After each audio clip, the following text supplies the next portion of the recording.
Nag-apply na kayo, Uda. Anong meron? Bakit nakaano kayo? Ayun na. Sabi ko, anong meron? Bakit ano? Uy, nakapila. Ano itong, pala kayo nag-apply kayo. So, andito kami sa swimming ulit kami. Grabe, sobrang hangin. Dito na yung mga wow! Wow! Maliligo!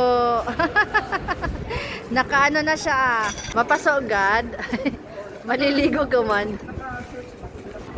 Ayan, so dito kami nakapwesto ngayon. Yung paborito kasi namin, may nakapwesto. Dito kasi, okay naman siya, pero medyo ayaw lang namin. Walang privacy, tapos sobrang lakas ng hangin.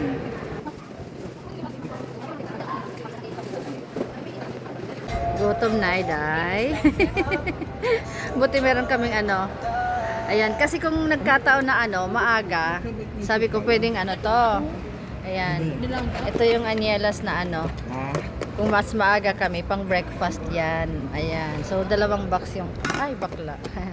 Ayan. So, dalawang box yung inano ko. And so, upo muna si Inday habang inaantay pa yung iba. Busy si Alexi, oh.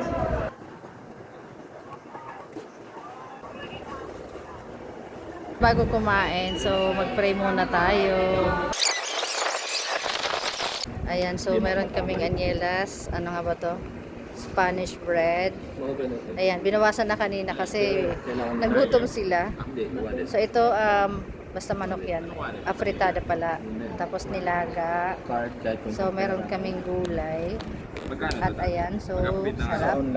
Ayan, so meron kaming humba. Siyempre, hindi pwedeng walang kanin. Karawisi na. Ano masasabi nyo sa Spanish bread ng anyelas? Sarap, malambot. Ayun, yun nga ang nila. Kasi kung tutuusin, bahaw na yan. So, ikaw Michelle, anong masasabi mo? Ang sarap. O, diba? Ikaw kuya, anong mo sa anyelas? Oo. Oo. Bakit ka tumawa? Pero hindi mo mahalata. Oo, kasi siya, yung texture niya, malambot talaga. Kahit bahaw. So, yun din ang napansin ko. Ayan. So, dahil first time nilang kumain ng Spanish ng anyelas.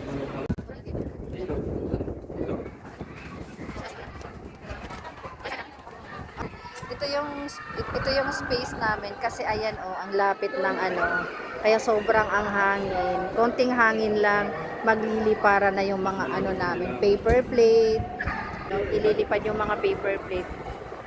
Pag mahangin kasi rito sa banda. Ayan, karawisi na. Okay, let's eat. Buti dala ko yung ayan. Meron akong anong tawag dito. Ayan, Alexi, tanggalin mo nga itong Ayan, so, ito. Alexi, tanggalin mo yung muna. Tapos ako nang bahala Napalugo ko na yung dalawang Yung mga naligo si Sheldon, si Shata, si Kuya, si Alexi, tsaka si Ate Hazel. Ayan, catch. Ayan. 1. Ay, isos. 1, 2. Ayan, enjoy na ang mga bagets. Ligo na sila. Magsiswimming ka, Kayla? Ay, hindi. Floating bed, oo. Ayan, ang ganda, oh. Wow. Feel na feel, oh. Tatan, nakaupo ka. Ayan, oh. Pwedeng maupo, pwede kang humiga. Ayan, iba't ibang klaseng pwesto gamit yung floating bed. Enjoy ang mga bagets, oh. Ang sarap maligo, kakaingit. Malamig siya, ta? Malamig, hindi. Sakto lang.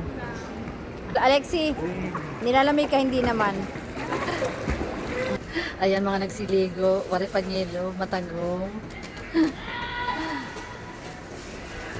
Ayan, so dahil mga naligo, syempre, nakakagutom kaya pag naliligo sa pool. Ayan, kakain na naman sila.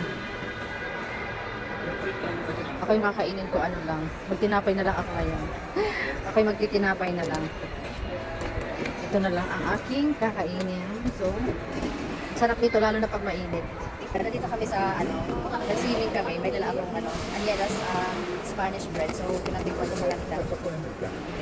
Diba? Sarap pa naman sila. Ito yun. Sana tayo. Alam mo sa ano ba yung kahit ang tabi din eh? Pinanay ko. So, ayan, ito yung anyelas. Alam mo kanin na ano. Kasi ano siya? Ano, tinagatan ko magkabilang dulo. Meron talaga siya buong ano. Yung buong tinapay meron talagang ano. Tapos na rin at ayan, pauwi na kami. Nakaayos na yung mga gamit namin. Ayusin na lang namin yung table. Syempre kasi ano, dapat dito talaga, kung ano yung itsura ng dinatnan mo, dapat talaga ay lilinisin at maayos. Ayan, so ayusin namin yan. Malinis namin iiwanan yung mga tables. Dito kasi grabe yung ano, ang lakas ng hangin. Galing dito. Pero ngayon, yung hangin, hindi na siya yung malamig. Dati yung last time na magpunta kami, yung hangin, grabe, sobrang lamig. Hindi pwedeng wala kang ano, hindi pwedeng wala kang jacket. Ayan. Ayan, so naka-ready na ang aming, at andito na sila Maan at si Miko. Kami ay aakyat na. Yung towel hindi sa akin yan, sa kanila yan. Ito. Ayan, so kami ay aalis na.